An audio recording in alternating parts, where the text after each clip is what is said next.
आज भारत में एक ऐसी फिल्म आई है जिसने सिर्फ बॉलीवुड का नैरेटिव नहीं बल्कि पिछले कुछ सालों से बेचे जा रहे पूरे इल्यूजन को हिलाकर रख दिया है। टीवी चैनलों ने हेट प्रोपेगेंडा चलाया था जब मैंने बताया था कि ये एंटी मुस्लिम फिल्म बनाई गई है, पाकिस्तान के बहाने, निशाना है भारत के मुसलमानों पर। इस बार वो भी जरा सी, जिसे आंख की शर्म कहते हैं, उर्दू में एक शब्द होता है लिहाज, वो लिहाज भी इस फिल्म के निर्माता निर्देशकों ने नहीं बरती है।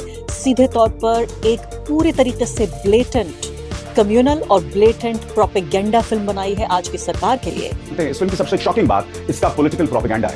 दोस्तों, इस मंच पर मैं राजनीति की बात नहीं करता हूं, मगर आदित्य धर ने उस रेड लाइन को क्रॉस कर दिया। धुरंधर 2 सिर्फ एक सीक्वल नहीं है, यह इस पूरी इमेज बिल्डिंग मशीनरी पर डायरेक्ट अटैक है जिसे बॉलीवुड ने पाकिस्तान और आईएसआई के लिए सालों तक केयरफुली बिल्ड किया था। And what a bizarre, baffling, desperate meltdown it is. The film exposes Pakistan. It exposes ISI agents. It exposes the deep networks that operate inside our borders, names, faces, operations, etc. Viewers, the kind of truth that hurts our neighbor or should hurt our neighbor and their sympathizers.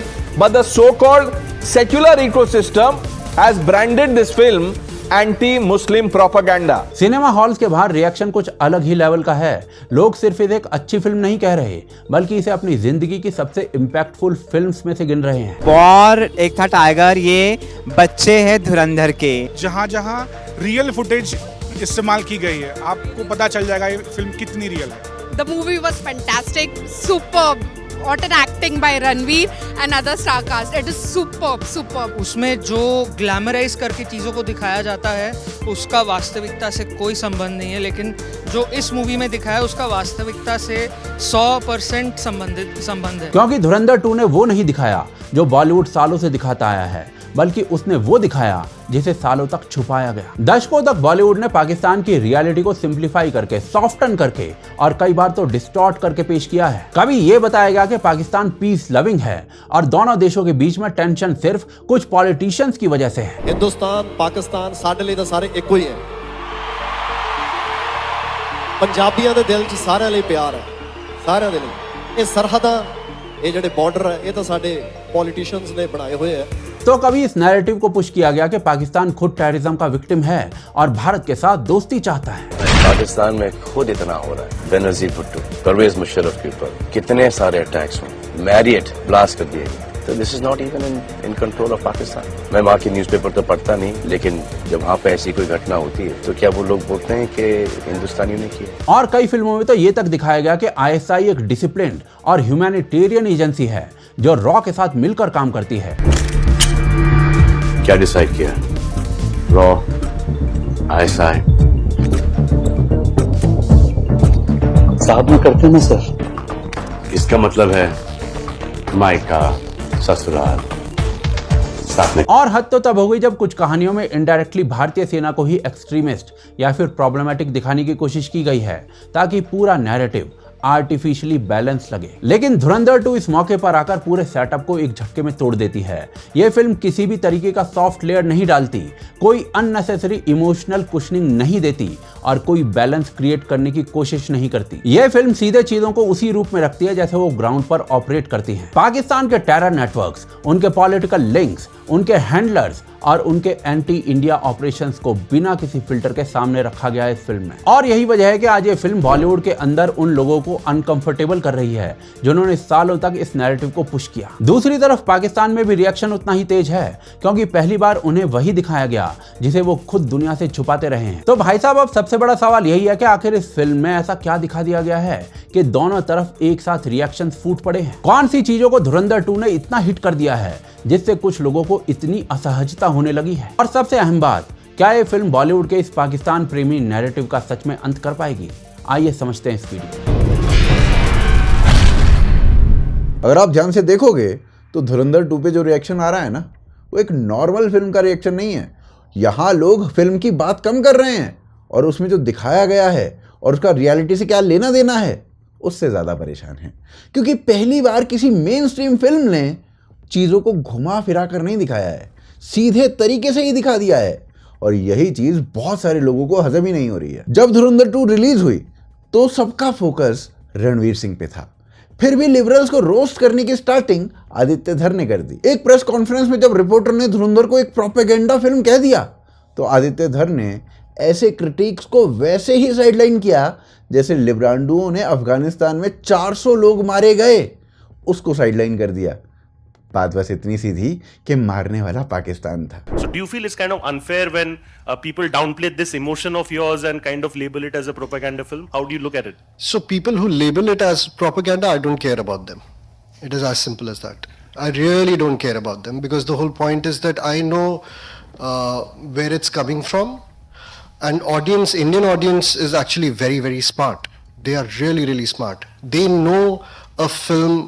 जब वो देखते हैं उनको समझ में आता है कि कौन सी फिल्म प्रोपेगेंडा है और कौन सी फिल्म का इंटेंट करेक्ट है। अगर सिंपल वर्ड्स में कहा जाए तो आदित्य धर ने ना हेटर्स को ये कहा है,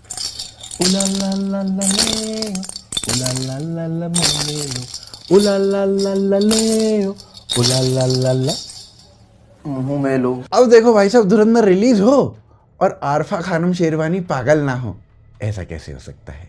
आंटी जी ने फिल्म देखते ही 2 मिनट की एक रील बना दी। हजरात, मैं अभी 4 घंटे तक अफीम खा के आई हूँ। जी हाँ, हिंसा की अफीम, नफरत की अफीम, वही अफीम जो करोड़ों लोगों को, करोड़ों भारतीयों को देने की कोशिश की जा रही है, ताकि इस अफीम के नशे में वो इतने दीवाने हो जाएं, इतने चूर हो जाएं कि पहली बात तो उन्हें अपनी कोई भी समस्या याद ही ना रहे। फिर आंटी जी ने एक बड़ी वीडियो बनाई 11 मिनट की। माँ कसम मैंने पूरी वीडियो देख ली और मजा ही आ गया आंटी जी की बौखलाहट को देख के। अब मैं साफ तौर पर ये फिल्म देखने के बाद, पार्ट 2 देखने के बाद मैं ये कह सकती हूँ कि वो तमाम लोग जिन्होंने धुरंधर को ये कहा था कि ये प्रोपेगेंडा है, ये नफरत और डिवीजन फैलाने का एक तरीका है, और उन तमाम लोगों को ट्रोल किया गया था, उन तमाम लोगों को जलील किया गया था, उनके ऊपर हमला किया गया था कि इनको हर चीज में मुस्लिम नफरत नजर आती है, इनको हर देशभक्ति की कोई भी चीज उनको पसंद नहीं आती। मैं कहती हूँ उन तमाम लोगों के लिए जो ये कह रहे थे, माफी मांगने का समय है मेरे जैसे लोगों के लिए, जिसने उस प्रोपेगेंडा को पहली फिल्म में ही, पहले पार्ट 1 में ही देख लिया था और आप सबको चेताया था। भाई साहब, आंटी जी इतना बौखला गई थी कि आंटी जी को ये समझ में नहीं आ रहा था कि बोलना क्या है। आंटी जी कहना तो चाह रही थी कि जिन लोगों ने इन्हें धुरंधर 1 के टाइम पे ट्रोल किया था वो लोग इनसे माफी मांगे, पर बोल गई ये जो ये कह रहे थे, माफी मांगने का समय है मेरे जैसे लोगों के लिए। अरे आंटी जी, आपका माफी मांगने का समय है तो माफी मांग लो, चिल्ला काहे रही हो?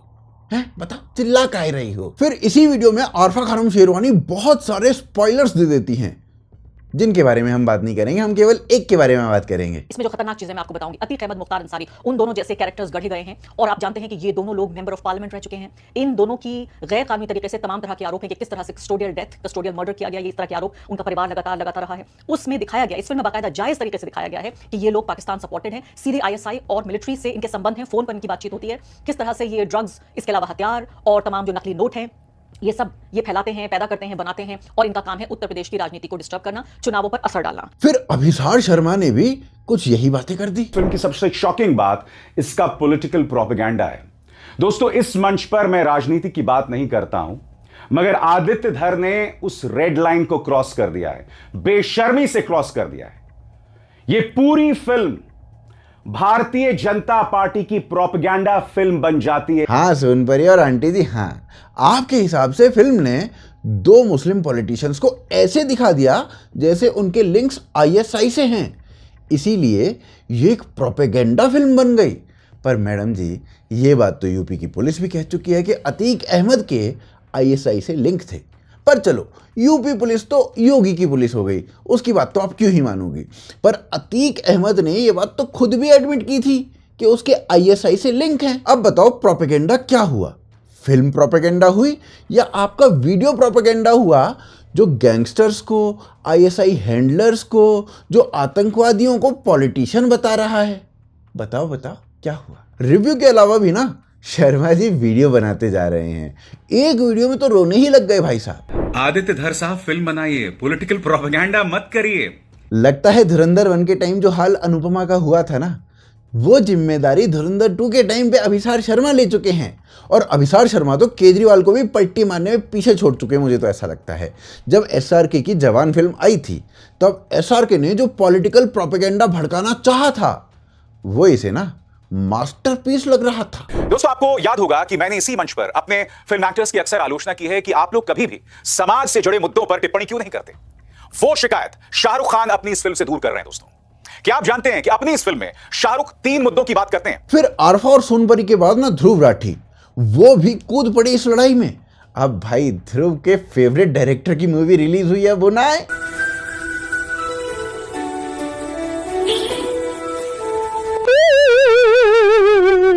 ध्रुव राठी इस बार भी मूवी को 1000 करोड़ क्रॉस करवाने में मदद करेंगे। भाई, जो आदमी कांग्रेस के लिए कैंपेन करके कांग्रेस को इलेक्शन हरवा दे, केजरीवाल सिसोदिया को जेल जाने से रोकने के लिए वीडियो बनाए और दोनों जेल चले जाएं, इन्हें चुनाव जितवाने के लिए वीडियो बनाए, ये चुनाव हार जाए, महाविकास अघाड़ी के विकास के लिए वीडियो बनाए और इनका विकास वहीं रुक जाए, हरियाणा में हुड्डा जी की लाठी बनने के लिए आए, कमबख्त हुड्डा जी की खुद की अपनी लाठी टूट जाए। कल 5 अक्टूबर है, हरियाणा में इलेक्शंस हैं, वोट डालने जरूर जाना। ज्यादा नहीं बोलूंगा दोस्तों, क्योंकि मैं जानता हूं हरियाणा के लोग समझदार हैं, लेकिन चीजों को फॉर ग्रांटेड मत लेना, एक एक वोट से फर्क पड़ता है। जो आदमी धुरंधर 1 को 1000 करोड़ क्रॉस करवा दे, उसके बाद भी चमचों को लगता है कि ध्रुव राठी उनकी तरफ से बैटिंग कर रहा है। ध्रुव राठी का बहुत अच्छा लगा, मैं तो उसको थैंक यू बोलना चाहूंगा भाई, कसम से। उसने जो वीडियो डाली भाई, उसके बाद लोगों ने कहा भाई अब तुम देख के आएंगे भाई पिक्चर। वो तो है, मतलब वो फ्री का इतना तगड़ा प्रमोशन हुआ ना भाई, कसम से। इस बार नहीं आया, पता नहीं कहाँ है। आई थिंक उनको जो कमेंट्स आए ध्रुव राठी को, उसके बाद आई थिंक वो मन नहीं गया, अब नहीं बनाएंगे वो वीडियो। अब मन नहीं हुआ भाई आने का, अब अगली पिक्चर का वेट करना है। एक वो का कहना है, कहाँ गया वो टाइम जब मूवी सिर्फ मूवी हुआ करती थी, कोई वर्स या कोई रिलीजन मूवीज के अंदर नहीं होता था। सही बात है जी, सही बात है। लगता है इस वो ने कुछ होता है देखी नहीं, जहां अंजलि एक हिंदू लड़की वो नमाज पढ़ने बैठ जाती है और तत्काल में उसकी मनोकामना पूरी हो जाती है, और मंदिर वो तो भैया वेस्ट ऑफ टाइम इसी फिल्म में दिखाया गया है। अंजलि की शादी दिसंबर से पहले नहीं हो सकती। खुदा की रहमत का सुना था, आज देख भी लिया, बच्चे की दुआ कबूल हो गई। अंजलि की शादी दिसंबर से पहले नहीं हो सकती। मेरे हिसाब से ये जो सीन था ना, ये ज़ेप्टो और 10 मिनट डिलीवरी एप्स की इंस्पिरेशन बना, उसी के बाद ये सारा बिजनेस शुरू हुआ। और ये देखो, ये वाला सीन, इसमें अमिताभ के ऊपर कोई वर्स थोड़ी लिखा है।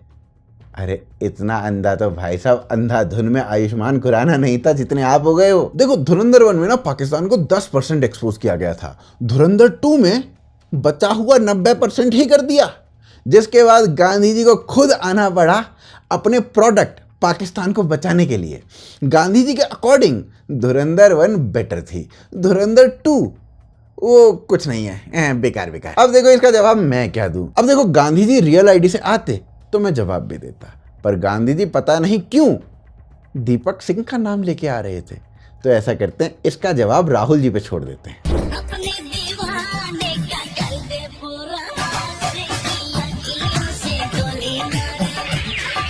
फिर उधर से एक पीसफुल, उसके हिसाब से आदित्यधर और यामी गौतम इविल कपल हैं, दोनों हेट स्प्रेड कर रहे हैं, पर एंड में एक ऐसा वर्ड भी लिख गया जो इसके खुद की बिरादरी में कर रहे हैं लोग। पहले मैंने सोचा था इस पीसफुल यूजर को रोस्ट किया जाए, पर फिर मुझे इसका ये वीडियो मिल गया, जिसे देखने के बाद मुझे खुद लगा इसके साथ तो ऊपर वाले ने पहले ही प्रैंक कर रखा है, मैं क्या ही रोस्ट करूं।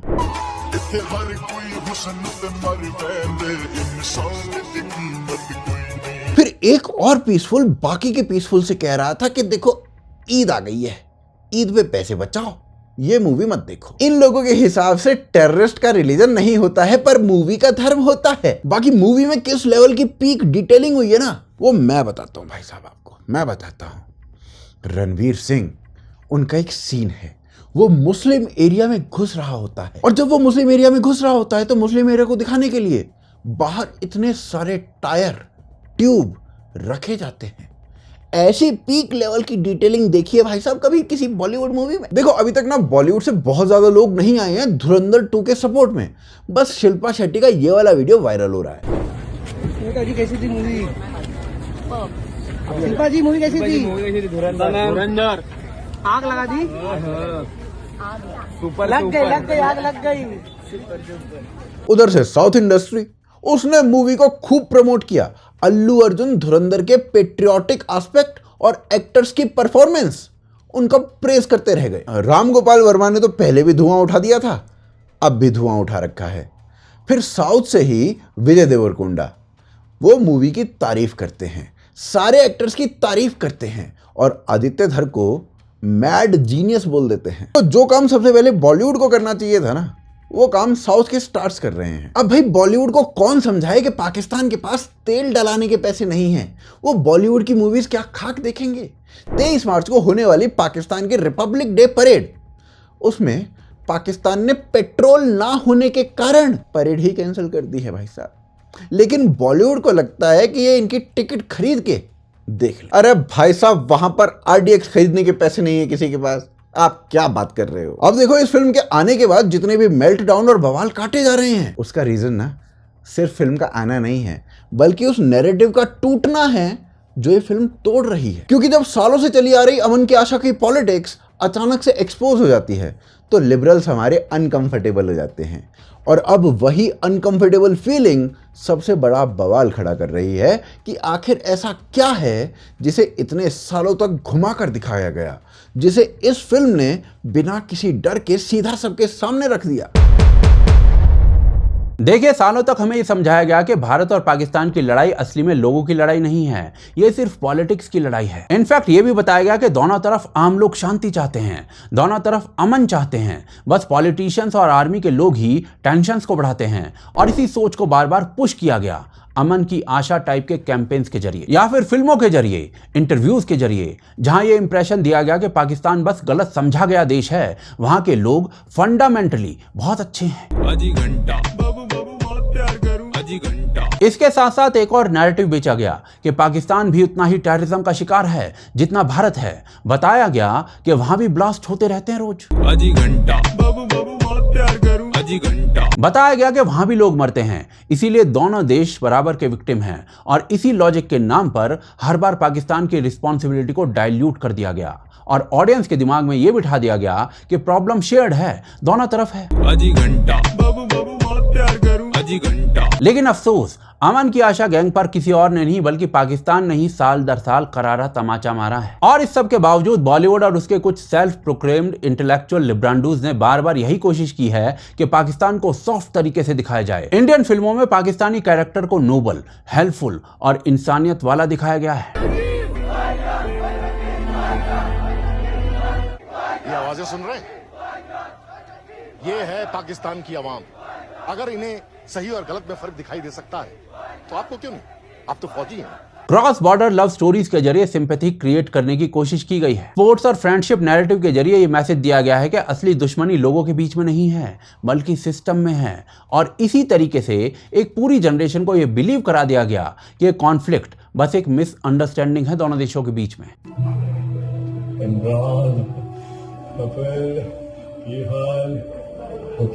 कैसे चलेगा? बस इतना ही नहीं, भारतीय फिल्मों ने ISI के साथ रॉ की पार्टनरशिप दिखाई है जिसमें ISI भारत को बचाने का काम करता है। देखिए, वैसे इन सब चीजों के बारे में कई बार बात हो चुकी है, बट स्टिल बात करना इंपॉर्टेंट है क्योंकि ग्राउंड पर लगातार अटैक्स होते रहे हैं और दूसरी तरफ नैरेटिव में पाकिस्तान को विक्टिम और मिसअंडरस्टूड कंट्री की तरह दिखाया जाता रहा है। और मजेदार बात देखिए कि इसी गैप का फायदा उठाकर पाकिस्तान ने अपने सिनेमा और टीवी में बिल्कुल उल्टा नैरेटिव पुश किया है, जहां भारत को सीधे सीधे विलेन बनाया गया है। And I am not even joking. चाहे आप इनकी वार जैसी फिल्म की बात कर लो जिसमें रॉ को टेररिस्ट ऑर्गेनाइजेशन की तरह दिखाया गया है जो पाकिस्तान में बॉम्ब ब्लास्ट करवा रहा है, या फिर यलगार जैसी फिल्म जिसमें दिखाया गया कि पाकिस्तान के अंदर अनरेस्ट की वजह इंडियन एजेंट्स हैं और पाकिस्तानी आर्मी देश को बचा रही है। और आयरनी देखिए, जो पाकिस्तानी आर्मी खुद अपने देश की बर्बादी का सबसे बड़ा कारण है, वही खुद को पाकिस्तान का सेवियर बताती फिर रही है। इसके अलावा भी कई ऐसी मूवीज हैं जैसे कि ढाई चाल, जिसमें रॉ को मास्टरमाइंड विलेन के रूप में दिखाया गया है जो पाकिस्तान को तोड़ने की कोशिश कर रहा है। इसी तरीके से ऑपरेशन 021, ज़रार, परवाज़ है जुनून, इस टाइप की फिल्मों में भी यही पैटर्न दिखता है, जहां चाहे कहानी कुछ भी हो लेकिन एंड हमेशा यही रहता है कि पाकिस्तान विक्टिम है और भारत एग्रेसर है। टीवी सीरियल्स में ये बात और भी अग्रेसिवली पुश की गई है।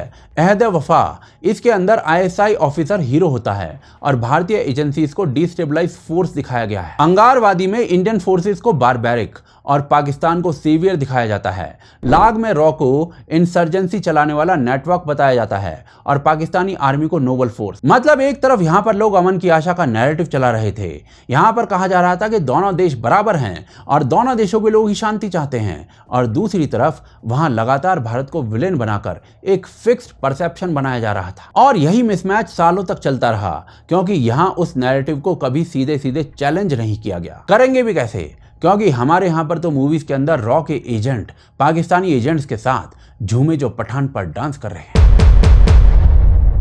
आज धुरंधर ने कुछ किया हो या ना किया हो, पर एक बात जरूर साफ कर दी है कि सालों तक हमें ऐसा नैरेटिव बेचा गया जो ना सिर्फ झूठ था बल्कि खतरनाक भी था। धुरंधर ने हमें दिखाया कि कैसे पाकिस्तान में इंडियन नकली करेंसी का कारोबार चलाया गया, और धुरंधर 2 ने इसे एक और लेवल आगे ले जाकर ये दिखा रही है कि कैसे भारत में बैठे कुछ लोगों का यूज किया गया उस नकली करेंसी को भारत में घुसाने के लिए। And mind you, in Indian लोगों के नाम जानकर आपके होश उड़ चुके होंगे अगर आपने फिल्म देख लिया तो, और नहीं देखी है और जब देखोगे तब होश उड़ ही जाएंगे। इसके अलावा धुरंधर ने यह बताया कि बड़े साहब पाकिस्तान में बैठकर भारत में मौत का कारोबार कर रहे थे, और धुरंधर 2 ने यह दिखाया कि बड़े साहब का भारत से लिंक क्या था।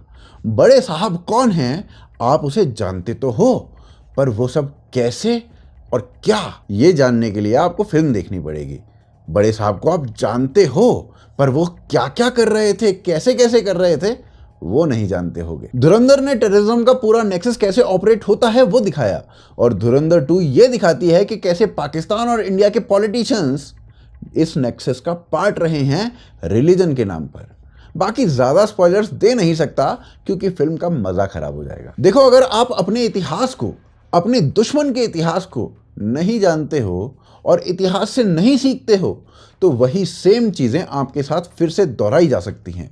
और मीडिया, बुक्स, फिल्म्स, इन्हीं का काम होता है कि हमें वो उस इतिहास को दिखाएं, समझाएं। लेकिन यही वो जगह है जहां हमसे सबसे बड़ी गलती हुई, क्योंकि सालों तक हमें अपनी एनिमी के बारे में आधे अधूरी तरीके से दिखाया गया, और इससे पता है क्या हुआ? इससे हुआ ये कि उसकी असली रियलिटी समझने की बजाय हम उसके बारे में एक डिस्टॉर्टेड पिक्चर बनाते चले गए। और यहां पर अफसोस की बात यह है कि किसी और ने नहीं किया, बल्कि हमने खुद ने ऐसा किया। बॉलीवुड ने लंबे समय तक एक ही तरीका अपनाया जहां पाकिस्तान को कभी भी सीधे तौर पर जिम्मेदार दिखाया ही नहीं गया, और कहीं अगर दिखाना भी पड़ता तो तुरंत उसके ऊपर एक सॉफ्ट लेयर डाल दी जाती ताकि कहानी थोड़ी कड़वी ना लगे। और ये सॉफ्ट लेयर पता है कैसी होती थी? जैसे कोई पाकिस्तानी कैरेक्टर इंडियन की जान बचा दे, या कोई सीन जहां पर यह बताया जाए कि लोग तो वहां पर अच्छे हैं, प्रॉब्लम बस सिस्टम में है।